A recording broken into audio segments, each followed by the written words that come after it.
We live in a world of great diversity, spread across many nations. We seek direction and a better way to live, and to this end, we follow an approach or a set of principles to guide us. In Islam, God has established 5 principles which define the framework for the Muslim life. These principles are better known as the 5 pillars of Islam. Each pillar upholds a duty which is obligatory upon every able-bodied Muslim.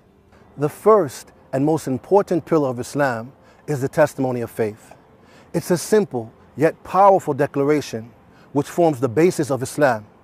And it means there is no God worthy to be worshipped except for God, and Muhammad is the messenger. It's a universal declaration which forms the essence of every Muslim believer. The second pillar in Islam is prayer. God has commanded the Muslims to pray 5 times a day. So 5 times a day, Muslims as worshippers drop whatever they're doing, wherever they are, to perform the prayer. And in fact, the prayer is a direct link with God, the only one worthy of worship. It only takes a few minutes, but through it, a person can attain real happiness and inner peace.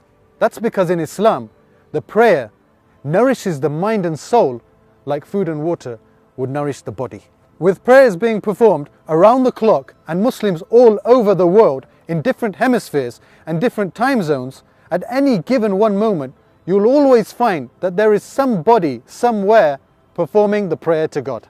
The third pillar in Islam is giving the obligatory charity. This pillar deals with our responsibility towards the society that we live in. Each year, every Muslim who possesses wealth above a defined poverty line is required to pay 2.5% of their wealth towards those who are in need or poor. Paying this charity is a way of purifying one's wealth, whilst also supporting those in difficulty. The system of giving this charity is comprehensively described in the Quran. Imagine if every person paid 2.5% of their wealth to those who are in need, poverty could easily be eradicated. The fourth pillar in Islam is fasting during the daylight hours of the lunar month of Ramadan. In this very special month, the fasting person, for the sake of God alone, not only abstains from basic comforts of life like food and drink, but also from doing anything that is displeasing to God. That means things like losing your temper with people, or lying, or backbiting, or even taking part in foul talk. Besides the fact that fasting is great for your health, it also allows the fasting person to be at one with and sympathize with all those people around the world who are suffering from hunger and poverty. But at the same time, it's a golden opportunity to really strengthen that essential relationship with our Creator. The final pillar of Islam is Hajj, which is the annual pilgrimage to the holy city of Mecca in Saudi Arabia. It's a huge spectacle of millions of Muslims from all over the world gathering together to worship God the Almighty over a 5-day period. All Muslims are required to perform the pilgrimage at least once in their lifetime, as long as they're physically fit and financially able to do so.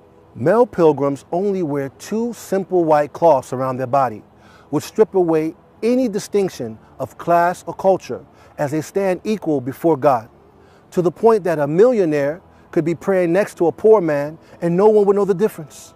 The 5 pillars of Islam uphold what is virtuous to every believer who submits to God's will.